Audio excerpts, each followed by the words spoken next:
Queria um exemplo desse. Empolgante, vaca grande, leite. Oi, pessoal, tudo bem? Hoje a gente vai falar sobre o 7º mito que foi apresentado no livro Mitos de Linguagem, do Gabriel Otero. A gente vai discutir a afirmação de que todo mundo tem sotaque, menos eu. Eu imagino que eventualmente vocês se identifiquem com essa afirmação, porque é comum, inclusive, se estabelecer o Paraná como um modelo de referência por conta de alguns traços fonológicos que a gente utiliza na nossa pronúncia. Mas eu pretendo discutir um pouco dessas afirmações, usando as afirmações do Gabriel e também usando uma reflexão do professor Marcos Banho, como vocês vão ver mais no fim do vídeo. Para começar, vamos falar desse sotaque do outro, né? Então, o que vem a ser essa ideia do sotaque? Eu vou colocar para vocês um trechinho de um áudio que viralizou na internet, que é basicamente um piloto dando as instruções de voo num dialeto mineiro. Boa tarde, aqui quem está falando com vocês é o Capitão Zé, filho da Ana Salgadeira.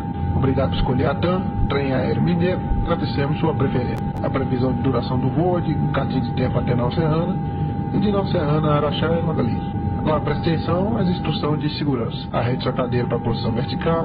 Em caso de despressurização, vão cair os trens na sua frente. Isso é para punhar esses trens dos meninos depois de ter punhado você primeiro. Em caso de emergência, o chão vai estar todo iluminado. Então, a partir desse áudio, a gente consegue identificar ele como um falante mineiro por conta da presença de alguns itens linguísticos que remetem a gente a esse sotaque mineirês. Então, pode ser que para você tenha chamado mais atenção o item lexical, o vocábulo trem, ou talvez o uso do pronome você, né, que aparece junto com a preposição no se e cosê. E talvez você tenha prestado atenção no ritmo melódico, na prosódia, como esse falante enuncia as frases. Todos esses fenômenos são fenômenos que a gente tende a ler como tipicamente relacionados aos falantes mineiros. Então, é por conta dessa nossa impressão com relação a esses fenômenos linguísticos que a gente tem um recorte linguístico que é bem impreciso e que a gente vem a relacionar com esse sotaque mineiro. Eu queria chamar a atenção de vocês para o fato de que sotaque é um termo que não é técnico, é um termo bem leigo. Então, a gente usa essa ideia de sotaque para falar de uma maneira muito ampla sobre a nossa percepção em relação ao falar de outras pessoas. Existem alguns termos técnicos, como a variedade linguística e o dialeto, esses sim que tentam fazer um recorte mais preciso dessas propriedades que seriam relevantes para a definição. Mas o sotaque é um termo que tem uma definição mais frouxa, justamente porque a gente pauta ele em cima das nossas impressões. E as nossas impressões são sempre subjetivas e, por conta disso, são imprecisas. Mas por que será que a gente não consegue perceber o nosso sotaque? Será que o nosso sotaque é neutro de fato? Uma coisa que a gente tem que levar em consideração é que o nosso sotaque está sempre sendo percebido em relação às pessoas que estão ao nosso redor. Então, se a gente não fez nenhum movimento de migração recentemente, é possível que a gente esteja usando uma variedade que é muito semelhante às pessoas com quem a gente convive. Então, aqui em Paranaguá, a gente fala de maneira semelhante às pessoas de Paranaguá. Agora, é claro que existem outros recortes de identidade social que vão possibilitar uma percepção de diferenças. Então, por exemplo, você consegue perceber uma diferença entre o estilo de fala que você usa em relação aos seus pais, em relação aos seus avós ou, eventualmente, em relação aos seus filhos. Justamente porque os sotaques têm uma faceta que é identitária. Então, eles envolvem as características linguísticas mais notadamente perceptíveis a partir de uma comunidade. Então, dentro de determinadas comunidades, certas propriedades linguísticas são mais recorrentes. E é isso que a gente entende que vai causar essa diferenciação de percepção. Mas é importantíssimo a gente ressaltar que a gente precisa dessa mudança de perspectiva em relação à fala de outras pessoas para conseguir perceber esses sotaques. Então vamos pegar um exemplo que está no livro do Gabriel Otero, a pronúncia das vogais pré-tônicas. Se vocês pensarem no nome desse indivíduo aqui, esse cara é o Pelé, certo? Mas essa pronúncia Pelé, com uma vogal fechada depois do P, é típica dessa região sudestina, que a gente chama, que envolve a região do Sudeste e do Sul. Agora, se você for para regiões mais ao norte do país, você possivelmente vai encontrar a pronúncia Pelé, com a vogal aberta depois do P. Então, essa diferença de natureza na vogal pronunciada nessa posição poderia fazer uma diferenciação entre a percepção de um sotaque local para um sotaque que não é local. Essa percepção do sotaque não local vai ser a percepção do que é diferente. Então, a gente identifica uma pronúncia como Pelé com uma pronúncia diferente da nossa. Talvez você, os seus colegas de trabalho, as pessoas com quem você convive, não tenham capacidade de discernir que essa diferença está na vogal que vem depois do P. Mas vocês conseguem ter uma percepção de que quem fala desse jeito fala um pouco diferente do que você. Então é por isso que a percepção do sotaque se pauta na identificação do diferente. Quando a gente diz, não, mas eu não tenho sotaque, é porque o meu falar está sendo avaliado junto aos meus pares, junto às pessoas que falam de maneira semelhante a mim. Então é por isso que ele não tem nenhum traço distintivo que vai me permitir perceber essa diferenciação. Agora, claro que isso vai ser diferente quando eu me desloco e vou para uma comunidade que tem outro tipo de falar que é diferente do meu. Aí sim eu vou perceber que o meu naquela situação é o diferente. Uma coisa que a gente tem que ponderar é com relação à percepção do nosso sotaque em relação a esse sotaque que é hegemônico e que está presente nos veículos de mídia, por exemplo. Então a gente percebe, por exemplo, o William Bonner como uma figura a quem se atribui o português mais neutro e mais correto, justamente porque quando ele se coloca numa cadeia nacional de jornalismo, há um esforço televisivo em que esse sotaque seja neutralizado. Então todas essas marcas que são distintivas e são caracterizadas como o falar de Minas Gerais, o falar de Pernambuco ou o falar do Paraná, tendem a ser neutralizadas para que a mídia tenha esse alcance nacional. Agora, o interessante é o que o Gabriel Otero traz com relação àqueles estudos que fazem a avaliação da percepção dos falantes do seu próprio dialeto em relação ao dialeto da mídia. Então, o que acontece nesses estudos é que há uma taxa significativa de falantes que acham que o seu dialeto é muito semelhante àquele presente na televisão.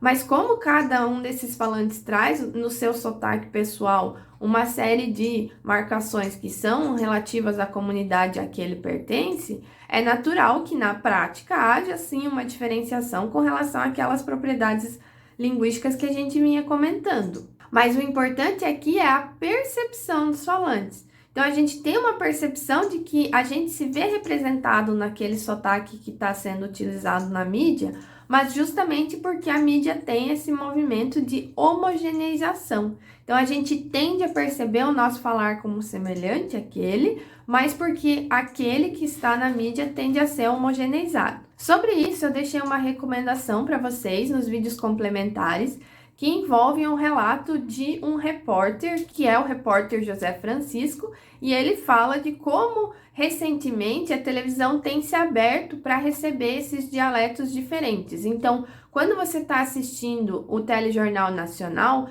você vê uma diferença entre o estilo de linguagem empregado pelo William Bonner e o estilo de linguagem empregado pelos repórteres locais que eventualmente trazem uma entrevista ou uma reportagem local.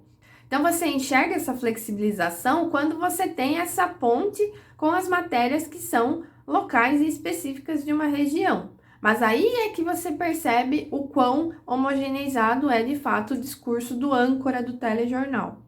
É importante dizer que esse dialeto que aparece na mídia e nos telejornais, ele acaba sendo mais prestigiado também porque ele foi pautado a partir do modo de falar das comunidades que têm mais privilégio. E aqui a gente começa a discutir uma relação que envolve o tipo de valor social que a gente dá para as variantes linguísticas, para as propriedades linguísticas que são marcadores de determinadas comunidades e o valor social que a gente atribui para essas comunidades que são falantes desses dialetos. Então, a gente pode perceber uma relação entre a avaliação que se dá para as marcas linguísticas e a avaliação que geralmente se atribui a esses falantes. Se for uma marca linguística que envolve comunidades que são marginalizadas, é possível que ela seja estigmatizada. Em compensação, se for uma marca linguística que vem das comunidades que têm um status econômico e social elevado, é possível que ela seja uma marca prestigiada. Então, isso acontece porque no modo como a gente fala, emergem diferenças sutis. E essas diferenças é que vão carregar os estigmas e os privilégios que a nossa comunidade carrega. Então, o raciocínio é mais ou menos assim. Eu enxergo que determinadas comunidades falam de determinada maneira. Essa determinada maneira dessas pessoas falarem envolve certas marcações linguísticas que eu percebo nessas pessoas e não nas outras. Então, essas marcas linguísticas vão carregar diferenças sutis que vão codificar ou o prestígio ou o estigma que as comunidades que falavam essas marcas linguísticas têm. Então, é a avaliação que eu dou para essas comunidades que eu transporto para as marcas linguísticas. Então, querendo ou não, eu tenho uma avaliação sociológica dessas comunidades que acaba sendo fixada nas marcas linguísticas que essa comunidade utiliza. Agora, é claro que aquelas marcas que são desprestigiadas estão associadas a comunidades que também são desprestigiadas. E a partir do momento que eu taxo essas marcas que são desprestigiadas como marcas erradas, incorretas, que não deveriam acontecer, eu estou, de certa forma, também silenciando o modo como essas pessoas falam, como essas pessoas se expressam.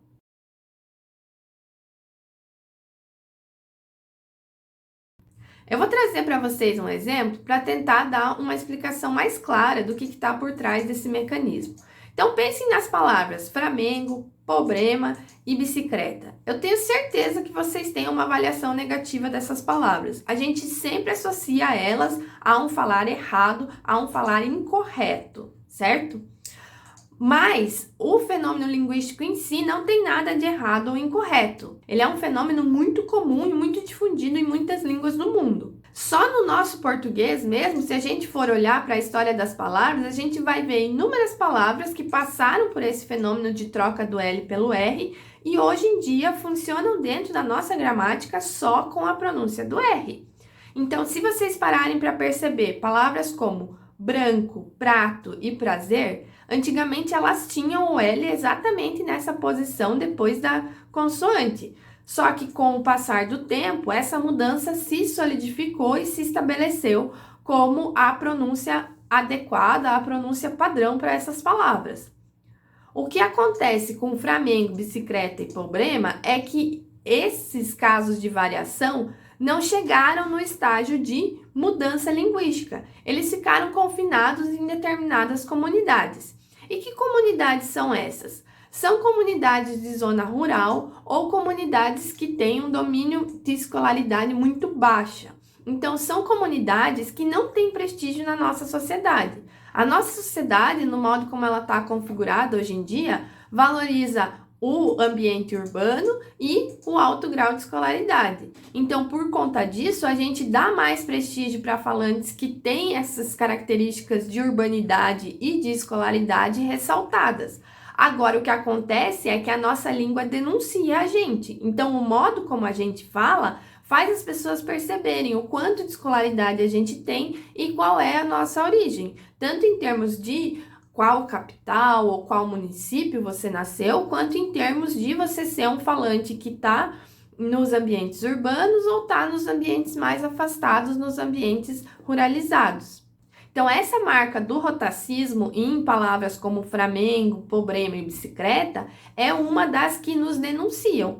Quando a gente ouve uma pessoa falando essas palavras, a gente automaticamente já faz uma imagem dessa pessoa, considerando que ela pode ser vinda de uma origem humilde ou de uma origem sem acesso aos meios educacionais e que por conta disso ela tem essas marcas linguísticas ou, como a gente diria, né, no vulgo, ela fala desse jeito. Mas a questão é, o falar desse jeito é justamente o que reflete a identidade dela. E a gente tem que ter muito cuidado no modo como a gente julga esses falares, porque no fundo a gente não está julgando só o termo linguístico em si, a gente não está julgando só o rotacismo, a gente está julgando a origem dessa pessoa, o fato dela não ser escolarizada, porque é isso que essa marca linguística comunica. Ela tem um significado social que carrega uma avaliação social sobre os falantes, que são os que tipicamente usam essa marca linguística.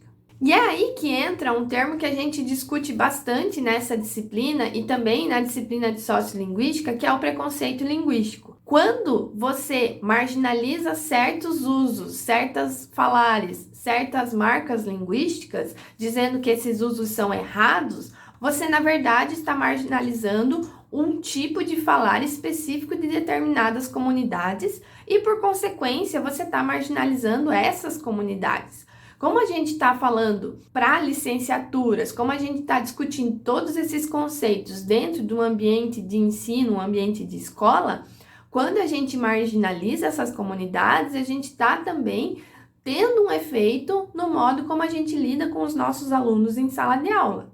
Então é por isso que para o curso de letras, o combate ao preconceito linguístico é uma das bandeiras mais importantes, porque a gente tem meios de mostrar que os fenômenos linguísticos por si só, eles ocorrem nas línguas sem necessariamente ter valores de corretude e inadequação intrinsecamente associados a ele. Essas avaliações, elas vêm de fora, elas vêm do modo como a gente se relaciona com a comunidade que está à nossa volta. Sobre essa questão, sobre o modo como as pessoas acabam avaliando certas marcas linguísticas em consonância com a avaliação social que elas têm dos falantes dessas marcas, eu recomendo que vocês prestem atenção no trecho do texto do Otero em que ele relata o estudo do Labov. Esse estudo do Labov serviu justamente... Esse estudo do Labov é um estudo seminal, fundador da disciplina da sociolinguística, e ele é bem revelador do modo como essas coisas funcionam. Como eu estou falando de preconceito linguístico, eu quero fazer uma ponte com um texto do professor Marcos Banho, que está nesse livro aqui. Nesse livro, o professor Marcos Banho também trabalha com mitos de linguagem, tentando fazer com que todos eles se relacionem com a questão do preconceito linguístico e tentando desconstruir esses mitos que têm como consequência o preconceito linguístico.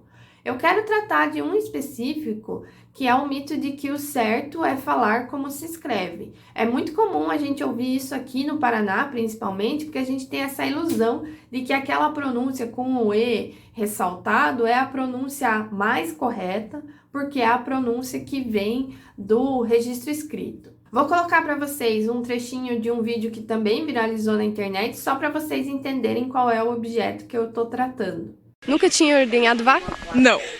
E como que foi a experiência? Legal. Bem louco. E o que você está achando da visita aqui, principalmente na área do setor agropecuário? Empolgante. Está sendo bem divertido, tem muita coisa legal e bastante vaca grande.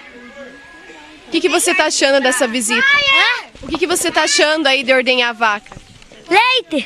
Leite! Bem louco.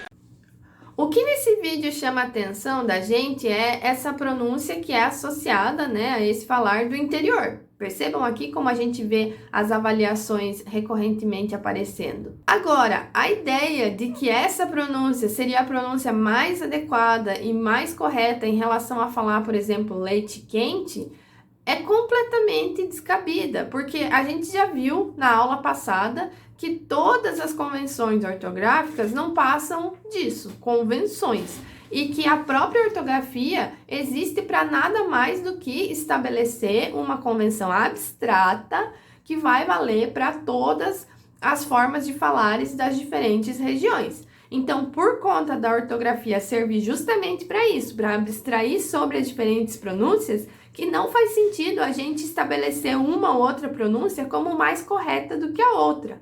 Porque mesmo os falantes que são paranaenses, por exemplo, vão variar dentro dessas possibilidades de pronúncia desse E para o I, para algo que é uma vogal aí no meio do caminho, entre o E e o I, um I. E só para deixar muito claro essa questão de que a escrita é convenção, eu vou trazer um exemplo que envolve a pronúncia dos ditongos, né? Então, o que diferencia a pronúncia final de beijo para desejo? Nada, mas em uma, graficamente, você tem o ditongo com i, e na outra você não tem esse ditongo. Então, você escreve beijo, mas você não escreve desejo, certo? Mas a pronúncia para essas duas grafias é muito equivalente. As duas palavras terminam em ejo, certo? Beijo, desejo. E é normal que isso seja assim. A gente não vai conseguir chegar numa escrita convencionada de tal maneira que a fonética do modo como a gente pronuncia seja refletida exatamente na escrita, porque a escrita é abstração. Por consequência, não faz sentido você dizer que o certo é falar do jeito que se escreve, porque o jeito que se escreve não é uma orientação, uma guideline para você falar de determinado jeito. Ele é meramente uma abstração de escrita e diz respeito apenas às questões de escrita. Para finalizar, eu quero deixar aqui uma citação do professor Marcos Banho e ela vai servir meramente para a gente tentar entender o nosso lugar nessa conversa de fala, escrita e preconceito linguístico.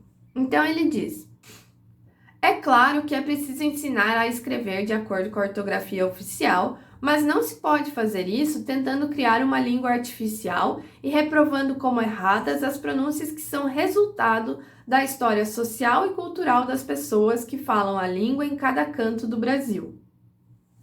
Então, o que essa citação nos informa é que justamente eu preciso separar o que é uma demanda ali ortográfica do que é a vivência dessas pessoas. Então, essas pessoas falam diferente, essas pessoas têm sotaques diferentes por conta do fato de elas serem usuários de uma língua natural. E pensem no tamanho que é o Brasil. Não tem como a gente manter uma uniformidade de fala e não teria nem que a gente fosse um país menor. Mas a questão por trás aqui é que essas diferenças, essas matizes de sotaque fazem parte da nossa realidade e a gente ganha muito convivendo com elas harmonicamente. Tchau, pessoal!